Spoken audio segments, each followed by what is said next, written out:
पहला अफेयर, अधूरे प्रेम की पूरी कहानी। परीक्षा का समय आता था और मैं एग्जाम फीवर से पीड़ित हो जाती थी। इस बार भी ऐसा ही हुआ। मुझे पढ़ा हुआ कुछ भी याद नहीं रहता था और इस बार भी ऐसा ही हुआ। तब मेरी एक सहेली ने बताया कि शहर में एक डॉक्टर है जिनके पास इसका इलाज है। मैं मम्मी को लेकर डॉक्टर से मिली। वे बैच फ्लावर थेरेपी से ट्रीटमेंट करते थे। डॉक्टर परसून ने ढेर सारे प्रश्न पूछे, फिर कहा, जरा जीभ बाहर निकालिए। उन्होंने दवा की 3-4 बूंदें जीभ पर टपका दी। कुछ चमत्कार सा अनुभव हुआ। मैं नियमित दवा लेती रही। मेरे पेपर्स अच्छे होने लगे। साथ ही मुझे एहसास हुआ कि मेरी स्मरण शक्ति धीरे धीरे लौट रही है, मगर दिल का नियंत्रण छूट सा रहा है। 26 वर्षीय डॉक्टर परसून का व्यक्तित्व मुझे आकर्षित कर रहा था। वे होम्योपैथी के साथ साथ बैच फ्लावर थेरेपी द्वारा मरीजों का उपचार करते थे। मेरी परीक्षा कब समाप्त हो गई पता भी नहीं चला। आपकी दवा ने तो कमाल कर दिया, मैंने उनसे कहा। वे सिर्फ मुस्कुरा दिए। उनकी सौम्य मुस्कुराहट पर मैं मर मिटी। किसी ने सच ही कहा है, आप यूं ही अगर हमसे मिलते रहे, देखिए एक दिन प्यार हो जाएगा। और मेरे साथ भी यही हुआ।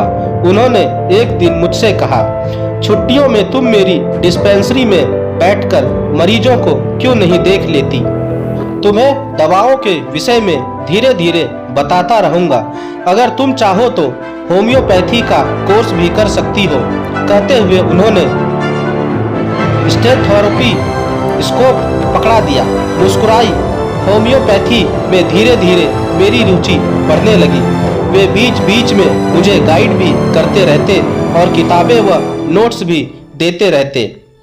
मैं दवाओं व मरीजों के बीच रम सी गई। मैं घंटों डिस्पेंसरी में बैठी रहती। हमारी आत्मीयता रंग लाने लगी। कुछ मरीज मुझे डॉक्टर साहिबा कहकर संबोधित करते तो मैं गौरव का अनुभव करती। बाहर बारिश हो रही थी। दही कचौड़ी खाओगी? उनकी आवाज में आत्मीयता थी। मैंने गड़हाक में सिर हिलाया। धीरे धीरे हमारा मुंह प्यार अंगड़ाई लेने लगा। कल शाम को मैं अपने परिवार के सदस्यों से तुम्हारा परिचय करवाऊंगा, उन्होंने प्रसन्नतापूर्वक कहा। मैंने यह बात अपनी अम्मी से कही। वे मुस्कुरा दी। शायद अम्मी को हमारे मेलजोल से कोई आपत्ति नहीं थी। मेरे दिल में से परसून मोहब्बत बन महकने लगे। मैं अपने भाग्य पर इतराने लगी। मुझे लगने लगा कि मैं अब परसून के बिना जी नहीं पाऊंगी। यही हाल शायद परसून का भी था। एक गोलगप्पा और लोगी।